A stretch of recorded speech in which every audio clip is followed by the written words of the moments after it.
What's going on, y'all? I hope y'all are having a great day. The past couple streams, a couple people has come by asking me to do a review about my Scuf Impact controller. So I'm just going to go over some things I like about it and some things I don't like about it. There's a couple things that I really like about it, but there's a lot of drawbacks that I'm going to talk about that I would take in consideration before purchasing a $180 controller. So let's get into it. Okay, y'all. One of the first things I actually like about my controller is just the way it feels in your hand. It's a little bit thicker, I think, than the regular PlayStation controller, and it's definitely wider. I don't know if you can see that, if it's actually getting in there pretty well. But it just feels better in my hands, just in general. One of the bad things though is it does feel good in my hands, but right here where the little triggers are, the little paddles, it kind of sits there where your finger is. So if you're having to like play any kind of like first person shooter, third person shooter, where you're having to hit L3 for any reason, then that can cause a lot of problems, because my hand, I don't know why, but every time I squeeze with that thumb to hit L3, it also squeezes my middle finger as well. So it causes me, if I hit L3 at the same time, I'm more likely to hit that paddle. Which I know that's not really their problem. It's more of just a design flaw in my hand or something. But yeah, that's one thing I would take in consideration. If your hand kind of fits over it, I wish there was a little bit more resistance with this. It does have good resistance, and it makes a good sound. Like if you can hear that, it does make a good kind of tactile sound, or whatever, however you say that.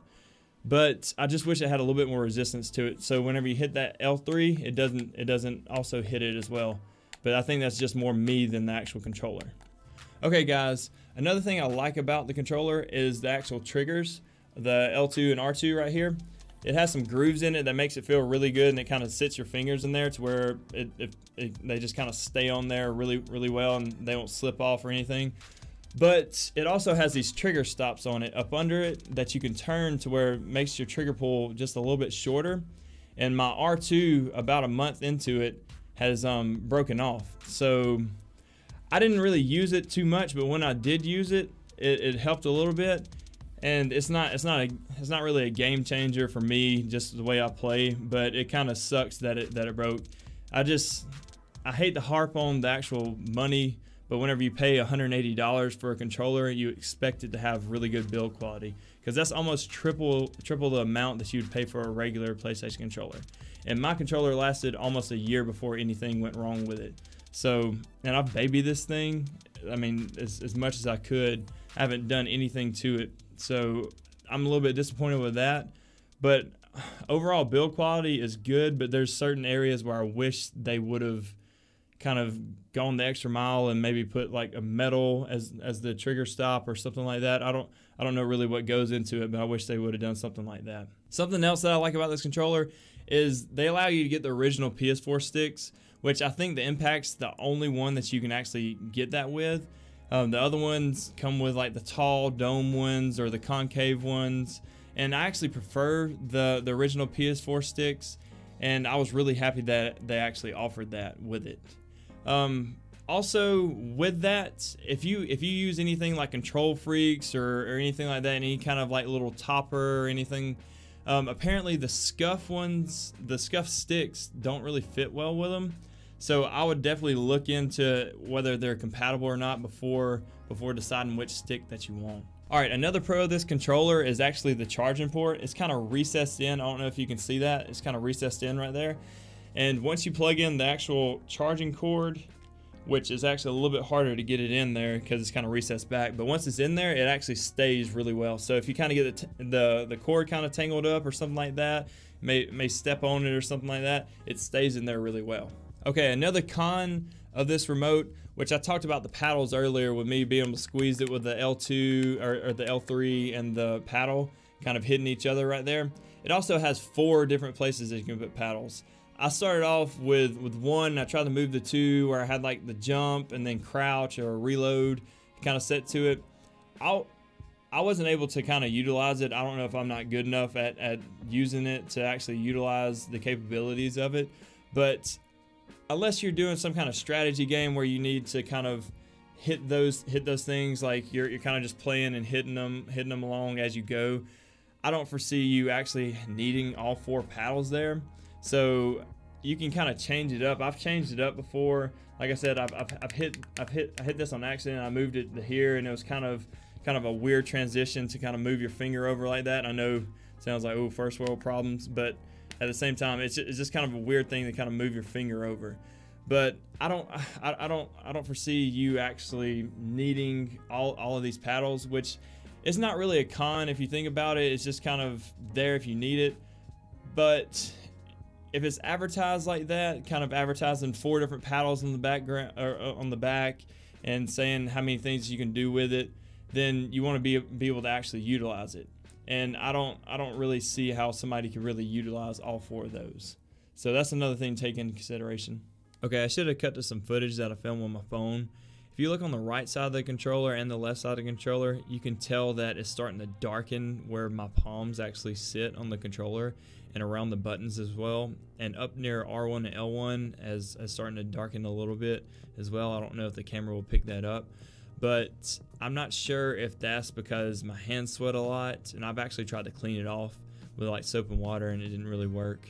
Like I said, my hands sweat a lot, and I actually have some of their little perspiration lotion that works really well. But that's something to take into consideration if you do get one of the Scuf controllers, is what color you're going to get and how it will fade, and how dirt and marks like that will show up. Okay, overall as a controller, I enjoyed a lot, but at the same time, for $180, which is around triple the amount of money that you would buy like a regular PS4 controller, you just expect it to be a little bit more high quality. You expect it maybe to have some metal parts here and there, maybe higher end plastics, and like I said, the trigger stops broke on me within a month. Paint's kind of fading, which I don't know how much of that they can actually help, but you just kind of feel like it should be a little bit better quality.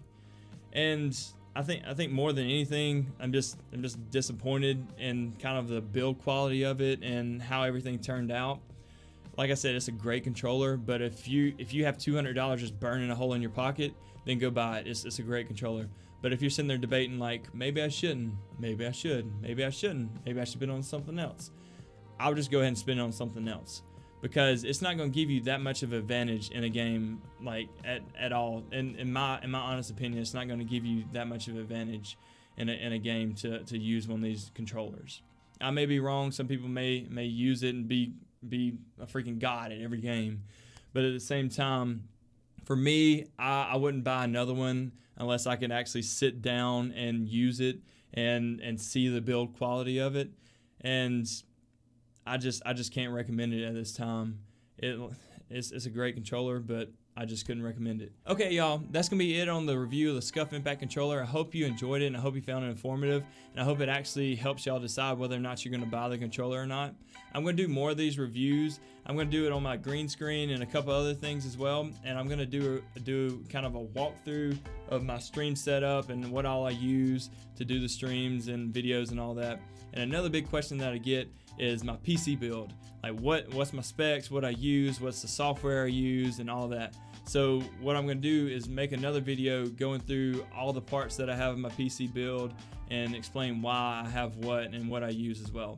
And if y'all have any ideas or any questions about what I use to stream or make videos, then just leave a comment down below and ask me, and I'll either make a video about it or either reply to you down there. Oh, by the way, I did create a Discord server about a week ago, so if y'all want to go join that, I'm just trying to get kind of the community closer together and kind of get to know y'all a little bit better. And if you want to join that, the link will be in the description. And I hope y'all enjoyed the video, and I hope y'all have a great day, and I'll see y'all later. Bye.